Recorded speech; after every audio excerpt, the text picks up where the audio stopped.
I'm Caroline. Welcome, especially if you're new here. Today, we're going to talk about how to handle triggers after a breakup without spiraling. So, we're going to cover a lot in a short period of time. And I want to start out with just a little bit about me if you're new here. I'm a former white glove matchmaker turned certified NLP and life coach, and my work really focuses on helping people heal from heartbreak because um, let's be honest, if you're actually putting yourself out there and risking your heart to find the love that you dream about and that you want for your life, you have or will eventually suffer from both of these. And what truly matters is how you manage it and what you do to create the life that you want, right? So, after working one on one with hundreds and hundreds of daters, I've seen this again and again. It's not the breakup itself that keeps people stuck, it's what happens after and how they move on after. So I believe you don't have to find a soulmate to build a fulfilling life. You can rebuild confidence, clarity, direction, and whether that leads you toward a new relationship that really fits you or toward thriving on your own. But my job is to help you get unstuck and start moving forward step by step. And I help you create a permanent toolkit for recovery that's going to last a lifetime. I do not coach you forever. It's not like going to therapy where there's no end or anything like that. The goal is to always launch you on your journey feeling more confident and secure than ever. Um, Knowing I'm here if you want to check back, but if we never speak again and I just watch you on socials living your best life, that's great too. So, today I want to talk about handling triggers after a breakup that can send you two steps back or more on your healing process. It's totally normal to have triggers, right? So this topic came to me when I made a TikTok about signs that you're not ready to date after a breakup. And one of them was about like hearing their ringtone or running into them causing you to have like a full body reaction, like to really be flooded with like chemicals reacting to them. Obviously, in some relationship dynamics, there's so much trauma caused beyond the usual that would result in someone never being okay if they saw that person again. And that's different. We're not going to address that situation because that's not my specialty and I'm not going to pretend that it is. Um, I want to talk about kind of like a usual relationship where um, people just end up not being compatible, whether they both kind of decide that or not, right? Whether it's a total shock that you broke up, however, but where there wasn't like abuse going on in that kind of overt way. Okay, so um, but in the comments for that post, we talked a lot about having no reactions at all, which is what people thought that I meant. And that's my fault. I didn't express myself clearly enough. Versus like a setback. So this felt like a topic that just deserved a lot more energy. And as I've mentioned many times, I've been through divorce and a blindside breakup myself. And I know how those unexpected waves can really just knock you off balance, right? Um, I'll give you an example. So, after my blindside breakup, I saw my ex while I was on a walk around the lake. And he was even wearing pants we had bought matching. Like I had them, and he was like, "Gosh, those are really nice," and went to the store and got the same ones, right? Luckily, I wasn't wearing them too, but I almost had that day. And I was like, oh, but it was about 9 months after he'd blindsided me. And I thought I was doing pretty well. Like, I dated a little bit, nothing serious. I was super focused on my daughter and work and building a support community. So, when I saw him thinking that I was doing really well, I felt like I had been punched in the stomach. Like I kept walking like nothing had happened, but I felt myself kind of like flying out of my body. And once I knew I was out of his sight, like I'd gone around the corner and I was clear, I doubled over. I was gasping for air. I felt super shaky and stunned for the rest of the day. That's a setback, okay? That is a trigger that sent me backwards in my healing and showed me the parts of myself I had not yet addressed, right? It showed, it proved that there had been things that I had shoved down and I still wasn't dealing with. Over the years, I've seen him multiple times. Um, Another time I saw him after that lake walk, it was a few months later. It was outside a store, and I was just kind of surprised to see him. I averted my eyes. I went on my way. I it didn't set me back. I just kind of went. I was like, huh, and went on my way, right? Um, and the most recent time was also at a store, and my first thought was like, walk around the aisle so we don't run into each other. And we didn't. And then I forgot about it until I was working on this session, trying to think of examples, like very personal examples I could give you. It's not realistic to expect to never have a reaction. I mean, I've been at a grocery store and run into someone I used to be friends with who I didn't really want to see anymore because she treated me really horribly, and I had a reaction. I It didn't slow down my life. It didn't cause me to feel sad again over how she had treated me or anything. I just was like, "Oh, I hope I don't run into her. I don't want to see her." That's still a reaction, right? You're human, you're going to have reactions. But goal is to the goal is to recover quickly and not let it derail you. So it's just a random event that passes over you. It's kind of like being in really good physical shape, right? It's not that climbing a big steep hill doesn't make you winded, but you recover quickly and you can keep going, you know? So in all ways we're building muscles, okay? But let's like first talk about what triggers can be, right? We can call them all kinds of things. We can call them moments, memories, reminders. It can be like hearing their text or ringtone, driving past their neighborhood or a place you went on your first date, or hearing your song on the radio. So many other reminders of your relationship and that person, the loss, the pain of it ending, even if you initiated it. I mean, just because you decided to break up with someone doesn't mean you're not still sad about it, right? Because you planned a future, right? You invested emotionally, you blew air into a balloon and it deflated or it popped, and you're allowed to feel let down even if you're the one who popped it, right? So, why do triggers happen? Triggers are your brain seeking safety, feeling unresolved emotions, and walking familiar patterns in our lives. So, triggers don't mean you're failing at moving on, they're just part of the process. You know, very few people can like end a relationship and then move away and start a whole new life. I mean, that's a very unusual situation for someone to be able to do.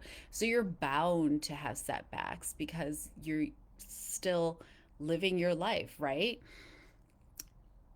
Now, there are some common missteps when dealing with triggers that do prevent you from healing. So that's what we want to talk about. Number one would be avoidance or numbing. So it may feel like an easy way to manage your triggers, which was clearly what I had been doing before I ran into him in the lake because I thought I was fine, right? But I clearly had been avoiding something and numbing something because seeing him shouldn't have felt like a punch to the stomach. So it was just an example of like, oh, I'm not where I thought I would be at this point. Um, Avoidance or numbing can look like scrolling, like drinking, altering your mind some way to stop thinking about it. Diving into work. I definitely did that. I did a lot of like just working a lot. Dating too soon, staying so busy you just like can't even think really. But it just prolongs your recovery to do these things. So another thing that stalls recovery is like over identifying with the trigger. So, for example, telling yourself, like, this means I'll never heal, or get over this, or I'll always feel this brittle and this hurt. I mean, I remember I used brittle to describe myself a lot. Like I was getting through it, but if one thing happened, I was gonna snap, right? I was gonna break. And um, if when I had seen him that first time at the lake, I had thought, oh my God, I'm never gonna get over this man, that would have really derailed my progress. Instead, I was like, ugh, I'm not where I thought I would be. So, what can I do to keep moving forward? Healing takes a lot of time, and I know I say this all the time over and over. It's very boring, but healing's not linear, right? There is no rule. Many factors could play into how you react to a trigger.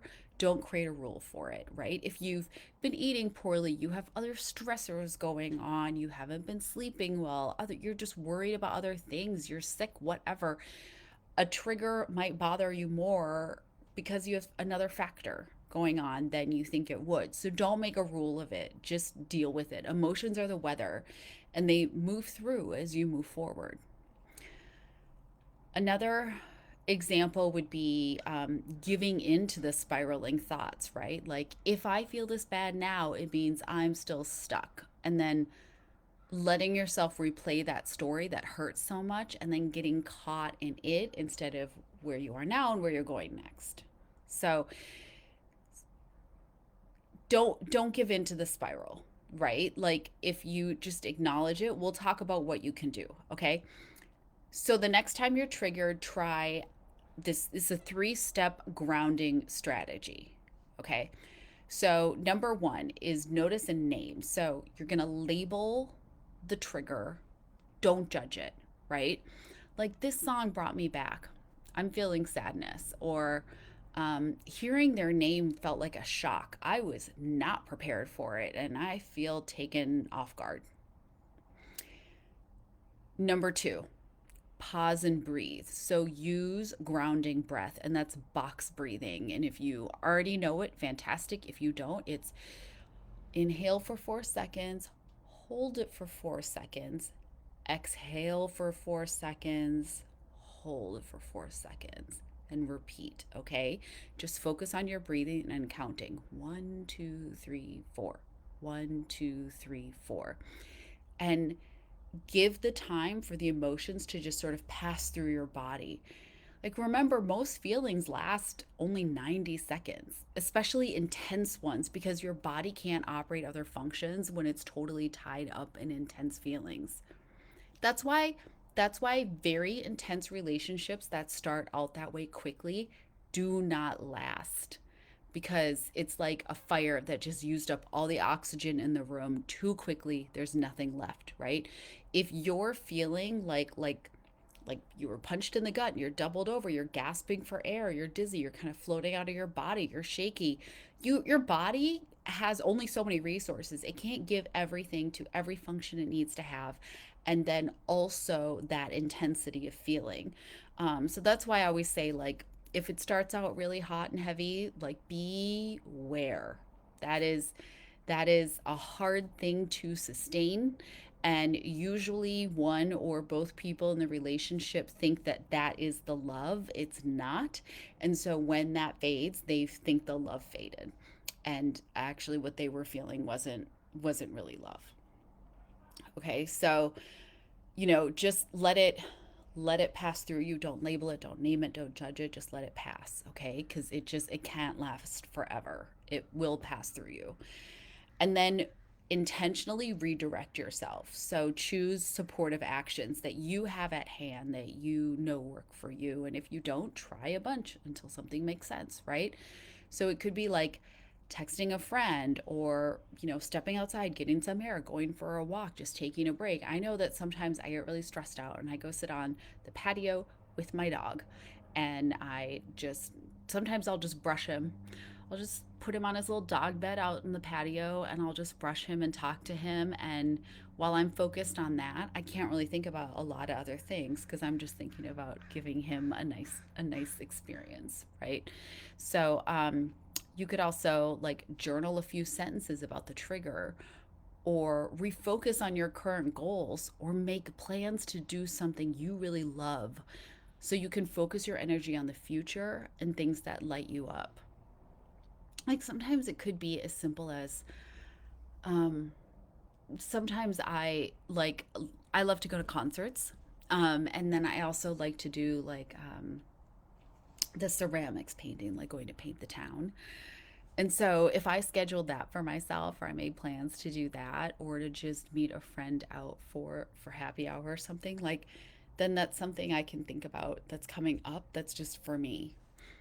There's no goal. I know I put a lot of pressure on myself for everything to be productive, to produce.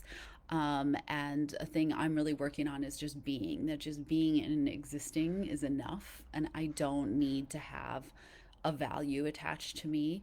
Um, and it's very hard to do. So when I'm trying to redirect myself and like bring myself back to where I want to be, I try to plan something that I'm going to do that has no purpose other than me enjoying it. Um, like I've started playing video games with my partner, which I never thought I would do, but now I really love it. Now I really love it. And it is a full time waster, right? But I enjoy doing it. We have fun together. It's a nice, different thing that we can do together. And um, it allows me to spend time doing something just because I like doing it. And so I get to like look forward to it. I don't know, it's small things like that. So, so let's shift perspective, right? Let's remember triggers are signs that you are healing, not signs that you're stuck. If you were not moving forward on your journey, you couldn't have setbacks, right? So every trigger faced and moved through builds resilience. It will get easier every time, I promise. Your next chapter, it doesn't mean you never look back, right? It's just being able to look back without losing your footing moving forward. When you can talk about this ex or past relationship or experiences with them, just like you're telling another story about your life, you're just sharing another story about your life, like you're doing really well. You're doing really well on your journey. Um, I'm curious if there's a trigger that you notice most often and how you handle it. I'm sure like songs are like that. There was a song I couldn't listen to for a very long time, and it was hard because I really love that song, but I very strongly associated that song um with an ex and how we met in that time in my life. Now it's fine, but thank goodness.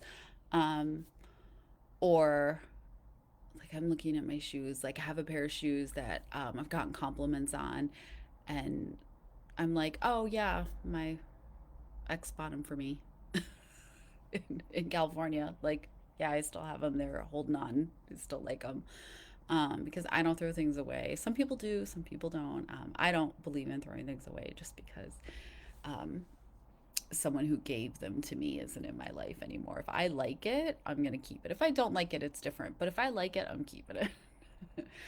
um, okay, so to close out, this is very fast because I'm talking very fast because I want to go play video games. I want to go play video games. Okay, so to close out, let's think about the main takeaways, right? Triggers don't define your healing, it's your response to them that you want to focus on and evaluate, right? Um, but this is why I'm so excited that I launched the Breakup Recovery Club, because it's this supportive space where you don't have to go through this alone, but you also don't have to invest in private coaching if that feels like too big of a step right now. So it's super low weekly fees. You can cancel and rejoin based on your journey and progress.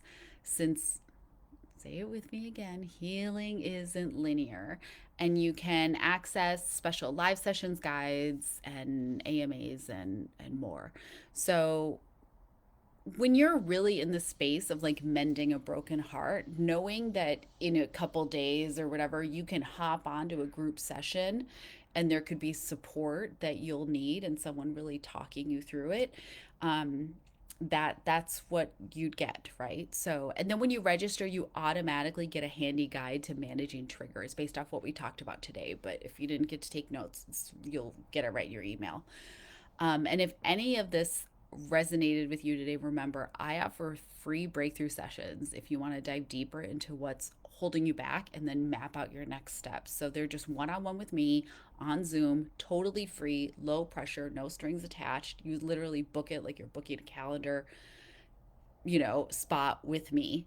Um, and people often walk away with like a clarity that they haven't had in months, and I think that that is why I keep doing them, even though sometimes I get a little busy. I want to make sure that if you're feeling like you need to talk to someone soon, and just get a different perspective, like if I can offer that for just one session, I'm happy to. And then finally, if any of this that we've been talking about these past few weeks is hitting home, you will love my free workshop on October 7th.